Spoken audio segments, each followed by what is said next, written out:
Good morning, greetings everyone. Pete Pardo here from Sea of Tranquility. Welcome to another edition of Classic Album War. Today we're going to look at two mammoth prog rock concept albums that came out right about the same time, actually a year apart. One in late 1973, one in late 1974. Originally four sides of vinyl right here on, a couple CDs, right? Because that's what I own. I don't have LPs anymore. I've been a CD guy since the late 80s, but it's all about the music, right? Whichever medium you listen to it on. So, of course, we're talking about, yes, Tales from Topographic Ocean and Genesis, The Lamb Lies Down on Broadway. This has been the most requested battle in this series that we're doing. Okay, I've been asked so many times for it's like, let's do the Lamb versus Tales, the Lamb versus Tales. So now you know what, we're going to do it. So let's start with the one that was released first. Okay, this was inspired, okay, by something that John Anderson was reading. He was actually reading the autobiography of a yogi, which kind of describes like four bodies of Hindu text, collectively named the Shastras, okay? So, he had this grand idea. Let's do an album based on all this stuff. And he pitched that idea to Steve Howe, who was like, yeah, that sounds pretty cool. And before you know it, this is what they got, okay? 4 tracks, each track on one side of the original vinyl album. Each track basically, plus or minus 20 minutes, all right? It's 18, 19, 20, 21, somewhere between 18 and 23, all right? This is also the first recorded album that Alan White did with the band. Could you imagine, like, your first stint in the studio with your new band, okay, that you just joined, and this is it? Crazy, right? Totally crazy. Neither of these two concept albums were massive sellers, okay, obviously due to the kind of heavy nature of the concept behind the whole thing, but sold pretty well. This was actually the bigger seller of the two, or reached higher on the charts anyway, both here in the US and in the UK. But both of these are certified gold albums, 500 plus units sold here in the US. And I believe the Genesis album reached, I think this was a top 10 album in the UK. This was a top 50 here, okay? So what do we got on here? So you got, in fact, let me just put on the glasses here so make sure we get it all right. So again, 1 track per side, okay? The Revealing Science of God, Dance of the Dawn, kicks things off. The Remembering, okay, High the Memory. Track number 2, The Ancient Giants Under the Sun, track number 3. And then you got Ritual, Nous sommes des soleils, you know how he says it, it's hard to pronounce that. Of course, you got the lineup here of John Anderson, Steve Howe, Chris Squire, Rick Wakeman, Alan White. Alan White's first recording with the band's studio recording. Okay, he would join the band for their previous tour. This would actually be Rick Wakeman's last album with the band for a couple of years, replaced by Patrick Moraz for the following Relayer album. But, back to this album, 4 long tracks. For myself personally, I actually have always liked the bookends to this long concept album the best. So you're talking about the Revealing Science of God and then Ritual. I think both of those tunes have some fantastic ideas in them. The 2 tracks kind of in the middle there, all right, tracks 2 and 3, a little more sprawling, okay? Maybe not as cohesive as far as, memorable melodies and things like that. But I will say, throughout my time with this album, and I've been listening to Tales for a long, long time, was never one of my favorite Yes albums. There are parts of this album that are just absolutely glorious. I've always found this album overall to meander a little bit in spots, but in spots, pure genius. I think this album is probably Steve Howe's greatest moments, I should say, on any Yes album. I mean, Steve Howe has some just fantastic playing on here. Okay, whether it's, electric or pedal steel or acoustic, whatever. He's got all sorts of textures and great solos on here. Fantastic stuff. I tell you, Ritual is a fantastic vehicle for Alan White. All right, I just, the Ritual for me is probably the most successful piece on this whole album.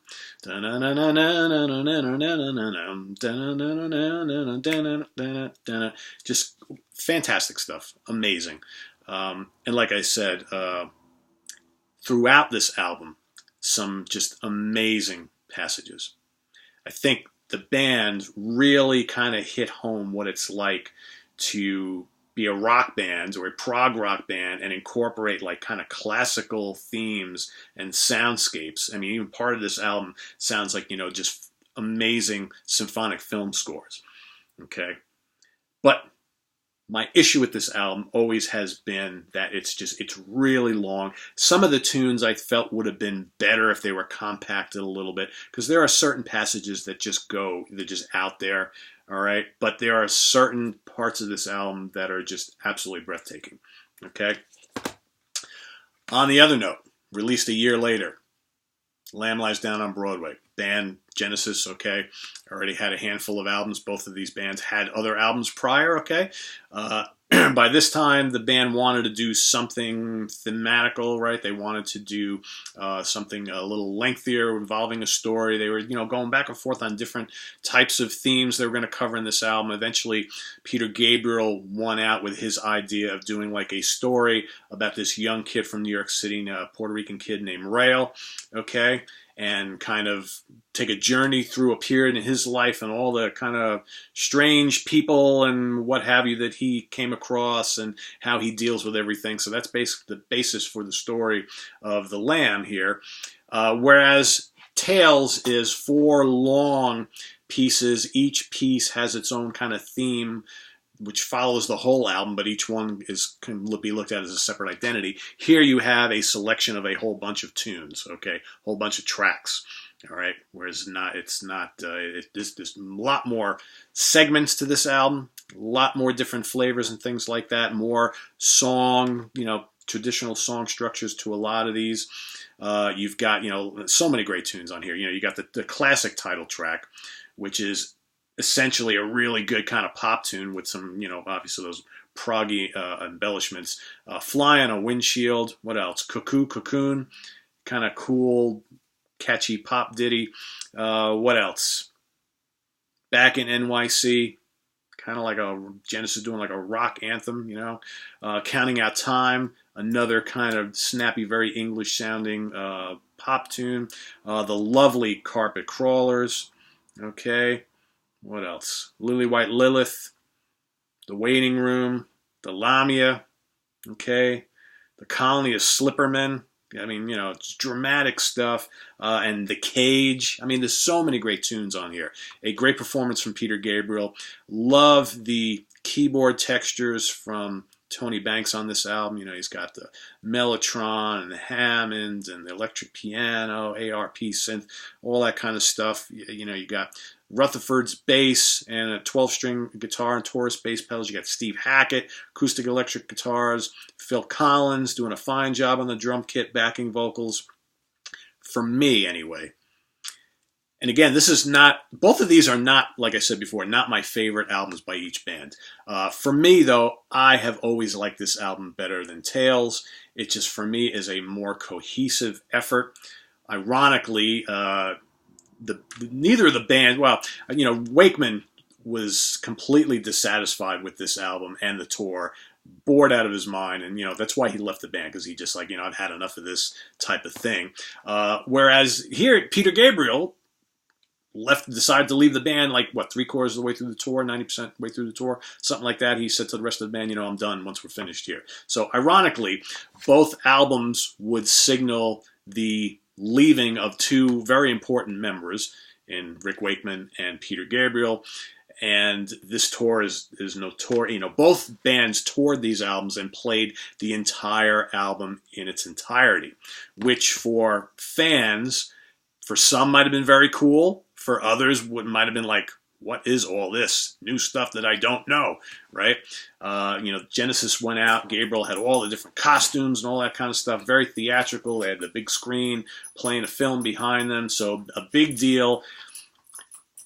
Not the most successful tour the band ever did. It pretty much was from everything you read, a pain to put on every night and for the band to play. But for the fans, must have been something to behold. So, but like I said, I just find if I hold these two side by side, I've always liked The Lamb a lot better. I really appreciate this album, and I love a lot of it. I just think if I'm going to go reach for either one of these to just sit down and listen, I'm going to take this one every time. It's just the way it is. And in a lot of cases, I'm going to pick certain Yes albums over Genesis albums and vice versa. But the battle of the double disc concept albums this time goes to The Lamb Lies Down on Broadway. It's an easier listen for me.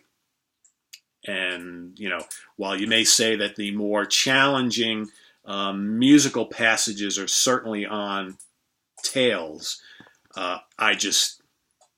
this is a more immediate album for me, an easier listen. It's more memorable. It is what it is, right? But there's no loser here. They're both great albums. They're both good at what they do. They're both pretty different, but they're contemporary, so that's why we're talking about them today. There's no right or wrong answer, no winner or loser, like I said. Let us know which one you like better and why, okay? Interesting to see. It'd be interesting to see what some of you say, why you may appreciate and love one more than the other. Some of you might not be able to decide, because I know these two albums are pretty beloved by most. It's a tough choice, but I just think that, for me, that's my pick, but it really doesn't matter who likes what. It's just an excuse to talk about two really cool albums, in this case, two very important concept albums from prog's heyday in the early 70s. So visit us on the web at www.seatranquility.org. We're on Facebook, we're on Twitter, of course, we're here on YouTube every day with these classic album wars and all sorts of great stuff. Got some things coming up this weekend. Hope to do a questions and answer show this weekend. As I'm going to be traveling for business Monday and Tuesday, I might do a couple of these classic album wars this weekend. Okay, this way they'll be posted and you can check them out while I'm away.